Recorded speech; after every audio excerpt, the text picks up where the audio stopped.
আজকের এই রেসিপিটি করে আমি একদম মহা বিপদের মধ্যে আছি। বাপরে বাপ, এত গরমের মধ্যে এই রেসিপিটি সবাইকে একদমই চমকে দিয়েছিল। এই রেসিপিতে আপনারা ক্ষীর, পায়েস, হালুয়া, ফিরনি, এমনকি আইসক্রিমের টেস্ট ফিল করতে পারবেন। এক রেসিপিতে 5টি স্বাদ আমরা যদি ফিল করতে পারি তাহলে বুঝতেই পারছেন এই রেসিপিটি কতটা অসাধারণ হতে চলেছে। আমি আশা করি আমার এই রেসিপি আপনাদের সবার কাছে অনেক ভালো লাগবে। তো দেখতে পাচ্ছেন একটি প্যান নিয়ে নিলাম আর নিয়ে নিচ্ছি 1 কাপ পরিমাণে লাচ্চা সেমাই, দিয়ে দিচ্ছি ম্যাঙ্গো ফ্লেভার এসেন্স। এইখানে আপনারা যে কোনো ফ্লেভারের এসেন্স ইউজ করতে পারেন।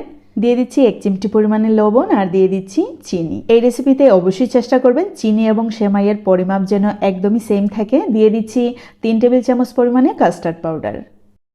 এইখানে প্রায় 800 ml এর মতো দুধ আছে, আপনারা চাইলে কিন্তু ফুল ক্রিম মিল্কও ইউজ করতে পারেন। এই রেসিপিতে অবশ্যই চেষ্টা করবেন যেন পানি কোনোভাবেই ইউজ করা না হয়।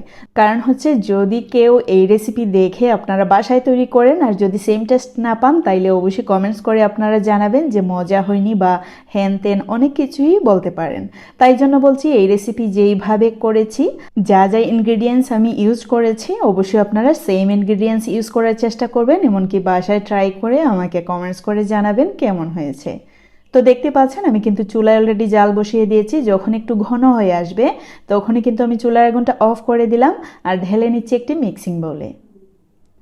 আমি শুরুতেই বলেছিলাম এই রেসিপি যদি আপনারা খান সেমভাবে তৈরি করে তখন আপনারা 5টি জিনিসের স্বাদ ফিল করতে পারবেন। কারণ হচ্ছে এই 5টি জিনিসের নাম আমার হাজব্যান্ড ধরেছিল।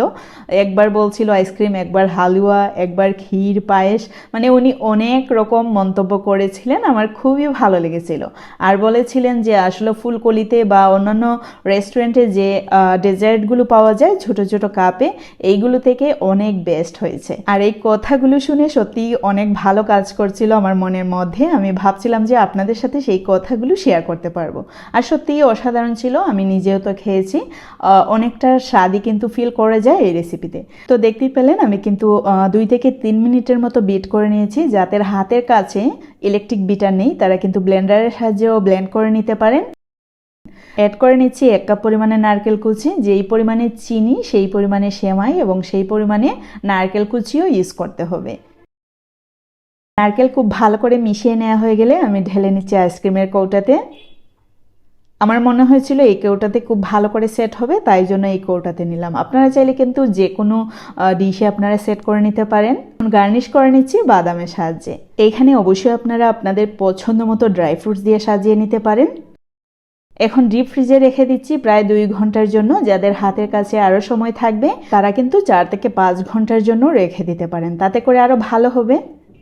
তো দেখতে পেলেন আমি কিন্তু 2 ঘন্টা পর বের করে নিলাম, কারণ আমার বাচ্চারা তো আপনারা জানেন পিছে পিছে থাকে, আমি অনেকটা রেসিপিতে বলি। এই 2 ঘন্টা সময় যে আমি ফ্রিজে রেখেছি অনেক বুঝিয়ে সুজিয়ে রেখেছি, ওরা কিন্তু বারবার ফ্রিজটা খুলছিল যে আম্মু খেয়ে নেব। তখন আমি ওদেরকে আরও অনেক কিছু দিয়ে বুঝিয়ে বাজিয়ে তারপরে 2 ঘন্টার জন্য আমি ফ্রিজে রেখেছিলাম। তো দেখতে পাচ্ছেন আমি কিন্তু সার্ভ করে নিচ্ছি। এই রেসিপি সত্যি অসাধারণ ছিল, প্রতিটি বাইটে বাইটে কিন্তু নারকেল পড়বে। আমি আশা করব আমার আজকের রেসিপিটা আপনাদের কাছে অনেক ভালো লেগেছে। ভালো লাগলে অবশ্যই একটি লাইক দিতে ভুলবেন না, বেশি ভালো লাগলে সাবস্ক্রাইব, আর বেশি ভালো লাগলে আমার পেজটি ফলো করতে ভুলবেন না, এমনকি শেয়ার করতেও ভুলবেন না। আপনারা তো শেয়ার করেন না, লাইক দিতেই কিন্তু অনেক কৃপণতা করেন। তো যাই হোক, আমার আজকের রেসিপি এই পর্যন্তই। See you in the next video. Till then bye, আল্লাহ হাফেজ।